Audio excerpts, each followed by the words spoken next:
Assalamu alaikum warahmatullahi wabarakatuh. Innal hamdalillah nahmaduhu wa nasta'inuhu wa nastaghfiruh wa natubu ilaih wa na'udzu billahi min syururi anfusina wa min sayyiati a'malina. May yahdihillahu fala mudilla lahu wa may yudlil fala hadiyalah. Wa asyhadu an la ilaha illallah wahdahu la syarika lah, lahul mulku wa lahul hamdu yuhyi wa yumit wa huwa ala kulli syai'in qadir. Wa sallallahu ala nabiyyina Muhammadin wa ala alihi wa sahbihi wa man tabi'ahu bi ihsanin ila yaumiddin. Amma ba'du fa ya ayyuhan nas usikum wa iyaya bi taqwallah wa tadabbaru min ayatihillahi bi qawlihi ta'ala. A'udzu billahi minasy syaithanir rajim. Ya ayyuhan nasu taqu rabbakumul ladzi khalaqakum min nafsin wahidah wa khalaqa minha zawjaha wa batha minhuma rijalan katsiran wa nisaa'a. Wattaqullaha alladzi tasaaluna bihi wal arham innallaha kana 'alaikum raqiba. Ya ayyuhalladzina amanu taqullaha haqqa tuqatih wa la tamutunna illa wa antum muslimun. Wa qad qala Allah ta'ala fi suratil Baqarah, "Tsumma qasat qulubukum min ba'di dzalika fahiya kal hijarati aw ashaddu qaswah." Shadaqallahul azim. Alhamdulillah พี่น้องที่รักและเคารพทั้งหลายครับในสถานการณ์ในปัจจุบันนี้พี่น้องคงสังเกตนะครับว่ามีหลายต่อหลายเหตุการณ์ที่เกิดขึ้นนะครับอันนำไปสู่สิ่งที่เรานั้นจะต้องตั้งคำถามกับตัวของเราเองรวมถึงสังคมด้วยว่าวันนี้เรามีความปลอดภัยเช่นไรเพราะว่าสิ่งที่จะสร้างความปลอดภัยให้กับเราหาใช่นะครับในภาคส่วนของกฎหมายเพียงอย่างเดียวไม่แต่ว่าจะต้องมาจากพื้นฐานจริยธรรมที่ถูกต้องพื้นฐานในเรื่องราวของศาสนาที่จะเป็นสิ่งที่คอยค้ำนะครับให้ความถูกต้องนั้นมันยังคงเชิดชูอยู่พี่น้องครับสิ่งที่ผมอยากจะตักเตือนตัวผมเองแล้วก็กล่าวถึงนะครับแล้วก็รวมถึงพี่น้องด้วยนั่นก็คือในปัจจุบันนี้พี่น้องครับเราเห็นนะว่าสิ่งหรือว่าเครื่องมือที่มันจะบั่นทอนหัวใจของเราในทุกๆวันในการทำงานของเราหลายต่อหลายประการด้วยกันแต่สิ่งที่มันจะบั่นทอนนะครับชีวิตของเรามากที่สุดก็คือความอ่อนต่อดุนยาที่มันจะพรากนะครับอีหม่านของเราไปจากตัวเราและมันก็มีหลายสาเหตุด้วยกันพี่น้องนะครับที่มันจะทำให้อีหม่านของเราที่มันเข้มข้นตั้งแต่วันแรกแล้วมันค่อยๆถดถอยลงไปมีหลายปัจจัยครับมีหลายสาเหตุด้วยกันสิ่งที่ผมจะนำเรียนนั่นก็คือปัจจัยที่หนึ่งพี่น้องครับการที่เรานั้นมีหัวใจที่ด้านชาพี่น้องคงฟังนะครับในสัปดาห์ก่อนนะครับคุณครูฮะดีษได้เล่าถึงได้กล่าวถึงสาเหตุต่างๆที่ทำมาให้หัวใจของมนุษย์ของผู้ศรัทธานั้นด้านชาแต่นั้นเป็นปัจจัยหนึ่งที่ทำให้อีหม่านของเราถดถอยพระองค์อัลลอฮฺซุบฮานะฮูวะตะอาลาบอกว่าซุมมะกอซัตกุลูบุกุมมินบะอดิซาลิกะฟันฮิยารอติเอาอาชัดดุกัสวะและแล้วหัวใจของบรรดาพวกท่านทั้งหลายนั้นมันจะมีความหยาบมันจะมีความแข็งภายหลังจากเรื่องดังกล่าวนั้นเช่นกับว่า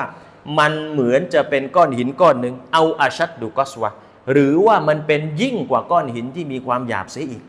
พี่น้องครับอัลลอฮฺซุบฮานะฮูวะตะอาลาทรงเปรียบเทียบให้เราได้เห็นเป็นภาพนะว่าหัวใจของเราที่มันนิ่มที่มันสามารถเปลี่ยนกับคนอื่นได้ปลูกถ่ายได้มันมีโอกาสที่จะแข็งและด้านชาได้แต่นั่นเราก็ต้องหาสาเหตุแล้วว่าอะไรที่มันทำให้หัวใจเราด้านชาแต่ว่าปัจจัยหรือว่าผลลัพธ์สุดท้ายในเมื่อมันด้านชาแล้วอีหม่านของเราต่างหากที่ถดถอยแต่ยังไม่พอพี่น้องครับประการที่สองสาเหตุที่สองที่เราเห็นในช่วงสัปดาห์ก่อนที่ผ่านมามันลุกลามไปจนถึงวงการศาสนาพี่น้องครับพี่น้องคงเห็นนะในพี่น้องทางฝั่งภาคใต้ถูกลอยแพกว่า100ชีวิตบางท่านนะครับเก็บเงินกว่าจะได้ 87,000 บาทเพื่อที่จะไปทำอุมเราะห์นะครับบางท่านเป็นข้าราชการต้องอาศัยนะครับการลางานซึ่งในชีวิตของราชการเนี่ยถูกอนุมัติได้เพียง1 ครั้งในการแสวงบุญในภาคของศาสนาแต่ว่านะครับการซอเลมมันเกิดขึ้นพี่น้องแต่ไม่ใช่เพียง1 หรือ 2 คนหากแต่ว่าเรารับทราบมาว่าเป็นหลัก100 คนพี่น้องก็คงไม่คิดหรอกนะครับว่ามันจะเกิดขึ้นในสังคมมุสลิมในแง่ของศาสนาด้วยซ้ำไปนะครับเพราะงั้น ประการที่สองคงเห็นชัดนั่นก็คือว่าการตกอยู่ในการทำความผิดซึ่งความผิดมีหลายกรณีด้วยกันพี่น้องไม่ว่าจะเป็นการวาจานะครับการก่อความผิดด้วยกับจาวาริยะร่างกายของเรา แต่สิ่งที่มันเห็นชัดที่สุดพี่น้องนะครับชัดที่สุดก็คือการทำความผิดต่อมุสลิมด้วยกันต่อผู้ศรัทธาด้วยกันพี่น้องเราเนี่ยพี่น้องนะครับเวลาที่ใครก็ตามที่ไม่ใช่เครือญาติเราพร้อมที่จะให้อภัยแต่ว่าดูสิพี่น้องเป็นผู้ศรัทธาด้วยกันนะครับเป็นผู้ศรัทธาด้วยกันกลับถูกทำร้ายกันเองแบบนี้แต่ผมเชื่อเหลือเกินว่าอัลลอฮฺซุบฮานะฮูวะตะอาลาทรงให้ฮิกมะห์กับเหตุการณ์นี้ได้เกิดขึ้นวันนี้เครดิตอาจจะถูกทำลายวันนี้นะครับสังคมของเราอาจจะถูกอะไรหลายๆอย่างทำให้เราเห็นชัดมากยิ่งขึ้นแต่ว่านั่นคือสิ่งที่เรานั้นจะต้องตรวจสอบนะครับเงินของเราก็ต้องเช็คนะครับหรือว่าความไว้ใจของคนทั่วไปเราก็ต้องตามหาความถูกต้องนะครับยิ่งไปกว่านั้นพี่น้องถ้าหากว่าเราติดตามในภาคส่วนเยอะขึ้นไปอีกเนี่ยนะครับที่เป็นประเด็นเลยนั่นก็คือการตรวจสอบเงินบริจาคพี่น้องมีการกล่าวอ้างในเรื่องของการทำความดีเราก็เห็นมันเพราะมันเป็นภาพที่ชัดเจนนะครับมีการซักฟอกกันนะครับในเรื่องของข่าวคราวต่างๆในเรื่องของเงินบริจาคพี่น้องแต่นั่นแหละมันเป็นสิ่งที่จะชี้นะครับหรือวัดว่าผู้ที่กระทำสิ่งใดต่างๆลงไปแล้วแน่นอนว่าความรับผิดชอบนะครับในการกระทำในเรื่องใดต่างๆเขานั้นจำเป็นจะต้องแสดงออกเพราะสุดท้ายแล้วพี่น้องหากว่าตรวจสอบไม่ได้หากว่าปลายทางของมันนำไปสู่มาอาซีหรือว่าความดื้อดึงต่ออัลเลาะห์ซุบฮานะฮูวะตะอาลานะครับเราในฐานะที่เป็นผู้ศรัทธาพี่น้องเห็นข่าวแล้วอย่าเลื่อนผ่านมันต้องสะท้อนเป็นกระจกให้เราได้เห็นว่าเรามีผลอย่างไรชีวิตของเราเจอข่าวแบบนี้เราต้องทำอย่างไรจุดยืนของเรา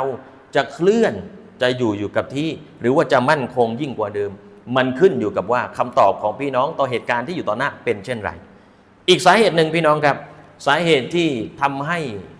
อีหม่านของท่านทั้งหลายนั้นอ่อนแอลงจริงๆมีหลากหลายสาเหตุแต่ว่าด้วยกับเวลาจำกัดตรงนี้ผมอยากจะหยิบยกเพียง3ประการหลักๆประการที่3นะครับนั่นก็คืออัลกอฟละตุอานิลลาฮิฟีซิกรีฮิวะดุอาอิฮินะครับการหลงลืมละเลยเพิกเฉยนะครับจากอัลลอฮฺซุบฮานะฮูวะตะอาลาในการรำลึกนึกถึงพระองค์อัลลอฮฺซุบฮานะฮูวะตะอาลาและการขอดุอาต่ออัลลอฮฺซุบฮานะฮูวะตะอาลาพี่น้องครับอัลลอฮฺซุบฮานะฮูวะตะอาลากล่าวไว้แรงมากเพื่อที่จะย้ำว่าใครก็ตามที่ลืมระวังให้ดีเพราะว่าอัลลอฮฺซุบฮานะฮูวะตะอาลาให้ลักษณะแบบนี้กับมุนาฟิกกับชนชั้นต่ำกว่ากาฟิรกับผู้ปฏิเสธศาสนาพระองค์อัลลอฮ์บอกว่าวะลายัซกุรูนัลลอฮะอิลลากอลีลาพวก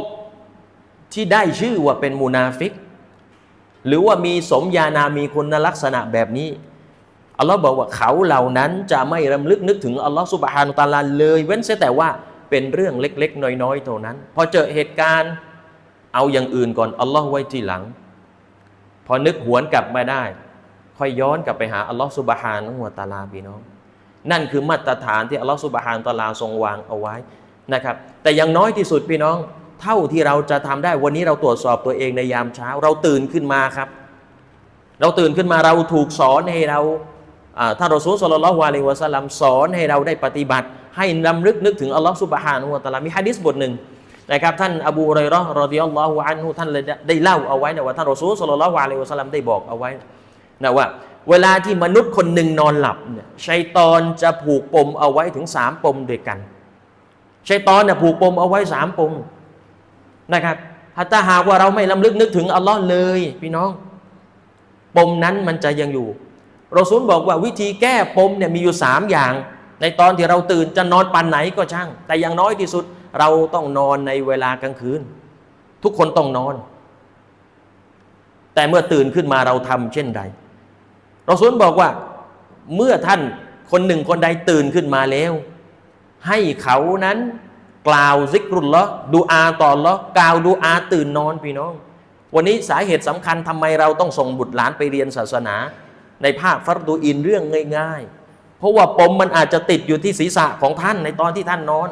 เพราะท่านอาจจะละเลยการซิกรุลลอฮ์ง่ายๆ แต่เราซูลสัญญาเอาไว้แล้วว่ามันจะผูกอย่างแน่นอนชัยฏอนเนี่ยเพราะงั้นปมแรกจะคลายไปเมื่อท่านซิกรุลลอฮ์กล่าวดุอาอัลฮัมดุลิลลาฮิลลดีอัฮยานาบะดะมาอามาตะนาวะอิลัยฮินนุชูรปมแรกคลายยังเหลืออีกสองปมพี่น้องปมที่สองเราซูลบอกว่าเมื่อเขาซิกรุลลอฮ์แล้วเขาอาบน้ำละหมาดเพราะงั้นใครก็ตามที่ตื่นขึ้นมาแล้วรู้สึกไม่กระชุ่มกระชวยไม่ใช่สุขภาพของท่านอย่างเดียวแต่ชัยฏอนกำลังมัดท่านพันธนาการท่านให้จมปลักอยู่กับการนอนให้จมปลักอยู่กับความคิดในดุนยา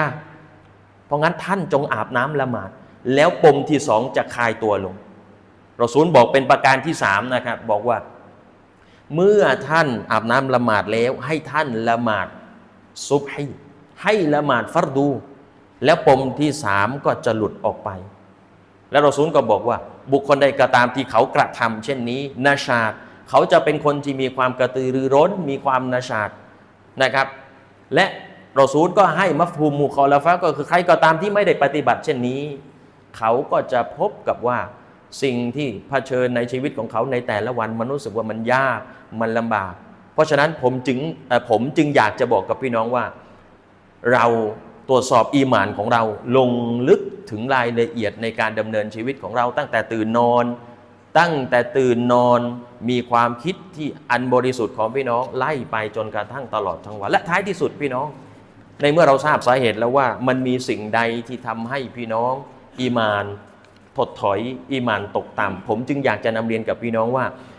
อัลลอฮฺซุบฮานะฮูวะตะอาลาให้หนทางให้ทางออกให้ยารักษานะครับโรคทุกโรคมียารักษา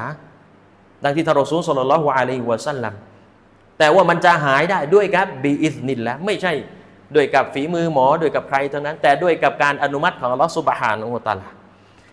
ยารักษาอีมานอ่อนชนิดที่หนึ่งแล้วก็ได้ผลมากที่สุดนั่นก็คือตะดับบุรุลกุรอานการพิจารณาการใคร่ครวญอัลกุรอานอัลลอฮ์บอกว่าวะนูนัซซิลุมินัลกุรอานิมาฮุวะชิฟาอูวะเราะห์มะตุลลิลอาละมีนและเราได้ประทานในสิ่งที่เป็นยารักษาโรคและความเมตตากับผู้ศรัทธาจากอัลกุรอาน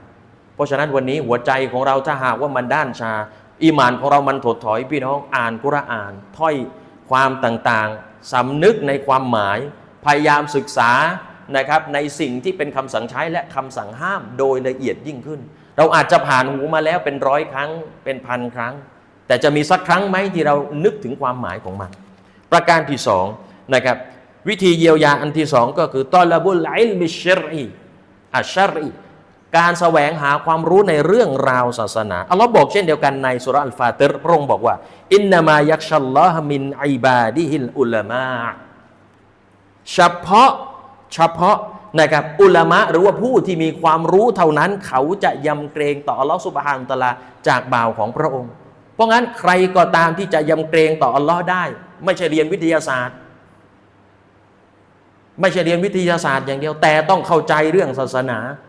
นะครับเห็นกลไกต่างๆที่อัลลอฮ์ทรงวางแผนเอาไว้อย่างแยบยลแต่สิ่งนั้นมันจะทำให้เราเข้าถึงอัลลอฮ์ได้ยิ่งขึ้นเกรงกลัวอัลลอฮ์ได้มากยิ่งขึ้นมันต้องเป็นความรู้เรื่องศาสนาด้วยเพราะไม่ฉะนั้นพี่น้องเราก็จะปฏิบัติในสิ่งที่เป็นอามันอิบาดะห์แบบงูปลาเราก็จะเห็นนะว่าบางคนสงสัยในเรื่องที่เป็นเรื่องราวง่ายๆแต่ว่ากับอีกบางคนหนึ่งเรื่องง่ายๆกับตอบไม่ได้เพราะเหตุนั้นมาจากการที่ไม่ศึกษาในเรื่องราวศาสนาอย่างถ่องแท้และประการสุดท้ายพี่น้องประการสุดท้ายที่ท่านรอซูลศ็อลลัลลอฮุอะลัยฮิวะซัลลัมตักเตือนเรานั่นก็คือมุฮาซะบะตุนนัฟส์การตรวจสอบการรีเช็คตัวเองพี่น้องวันนี้พอถึงครบปีเนี่ยเราเอารถไปตรวจสภาพนะครับเราเอาช่างแอร์มาล้างทำความสะอาดแต่หัวใจของเราได้เช็คมากน้อยแค่ไหนเราไม่รู้เลยเพราะงั้นตรวจสอบให้ดีพี่น้องตรวจสอบตัวของเราในทุกวันตรวจสอบในตอนที่เรายังมีชีวิตอยู่เพราะว่าท่านรอซูลศ็อลลัลลอฮุอะลัยฮิวะซัลลัมบอกกับพวกเราอย่างนี้พี่น้องอิกตานิมคอมซันกับละคอมสินจงฉกฉวย5ประการก่อนที่อีก5ประการจะมาถึงผมขอย้ำเป็นประการสุดท้ายเท่านั้นเพราะว่ามันเป็นบทสรุปของการดำเนินชีวิตของเรารอซูลบอกว่าอิกตานิมฮายาตะกะกับละเมาติกะท่านจงฉกฉวยนะฉกฉวยในตอนที่ท่านยังมีชีวิตอยู่ ก่อนที่อาญันก่อนที่ความตายนั้นจะมาพรากท่านไปอะกูลุกอลีฮาดาวัสตัฆฟิรุลลอฮะลีวะละกุมวะลิซัลมุสลิมีนมินกุลิดัมบินวัสตัฆฟิรุฮุอินนะฮูวัลกอฟูรรอฮีม